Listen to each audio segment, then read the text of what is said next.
Welcome to dot news. నేను ప్రియాంక. వైఎస్ఆర్సీపీలో అతని పేరు తెలియని వారుండరు. పార్టీ బలోపేతానికి ఆయన చేసిన కృషి అంతా ఇంతా కాదు. ఆయన ఎవరో కాదు, భూమన కరుణాకర్ రెడ్డి.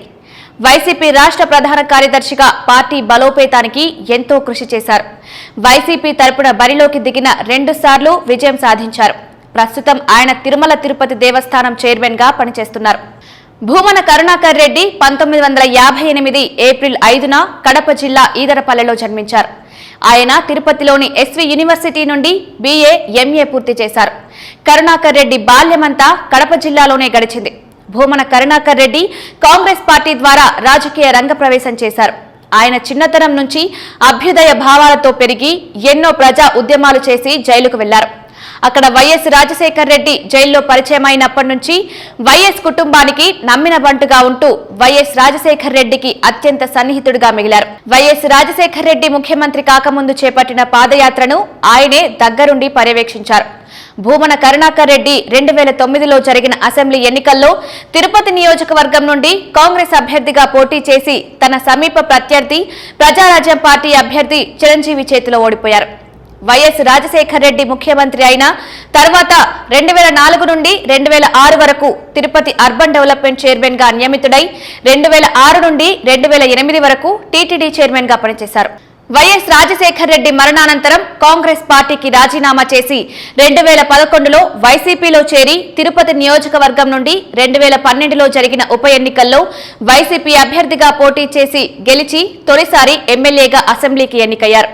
ఇక 2014లో జరిగిన అసెంబ్లీ ఎన్నికల్లో వైసీపీ అభ్యర్థిగా పోటీ చేసి టీడీపీ అభ్యర్థి ఎం వెంకటరమణ చేతిలో ఓడిపోయారు.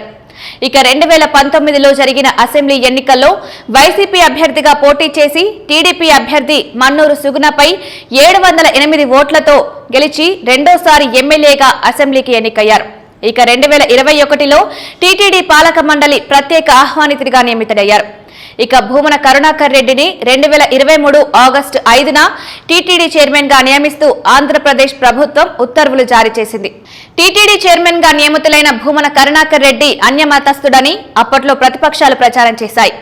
ఆయన ఇతర మతానికి చెందిన వ్యక్తి కావడం వల్లే తిరుమలలో భక్తులకు సరైన సేవలు అందడం లేదని విమర్శలు వచ్చాయి. అయినప్పటికీ భూమన కరుణాకర్ రెడ్డి ఓర్పుతో తమను విమర్శించే వారికి సమాధానమిచ్చారు. అయితే నాస్తికుడని, క్రిస్టియన్ అని తనపై విమర్శలు చేసిన వారికి భూమన కరుణాకర్ రెడ్డి ఘాటుగా బదులిచ్చారు. విమర్శలకు తాను భయపడేవాడిని కాదని స్పష్టం చేశారు. 17 ఏళ్ల కిందటే టీటీడీ చైర్మన్ గా పనిచేశారని కూడా గుర్తు చేశారు. ఆరోపణలకు భయపడి మంచి పనులు చేయడం ఆపేవాడిని కాదని భూమన కరుణాకర్ రెడ్డి తనపై ఆరోపణలు చేసిన వారికి చురకలంటించారు. పోరాటాల నుంచి పైకి వచ్చారని, ఇలాంటి వాటికి భయపడబోడని స్పష్టం చేశారు. మొత్తానికి భూమన కరుణాకర్ రెడ్డి వైసీపీని బలోపేతం చేయడానికి ఎంతో కృషి చేశారు. మొదటి నుంచి వైఎస్ రాజశేఖర్ రెడ్డికి సన్నిహితుడిగా ఉంటూ ఆయన మరణానంతరం వైఎస్ జగన్ కు అండగా ఉంటూ భరోసా ఇచ్చారు. జగన్ ముఖ్యమంత్రి అయ్యాక ఆయన ఏ బాధ్యత ఇచ్చినా విజయవంతంగా పూర్తి చేస్తూ వస్తున్నారు. ఇకపైన కూడా భూమన కుటుంబం వైసీపీ వెంటే ఉంటామని పలు సందర్భాల్లో స్పష్టం చేసింది. Please subscribe dot news.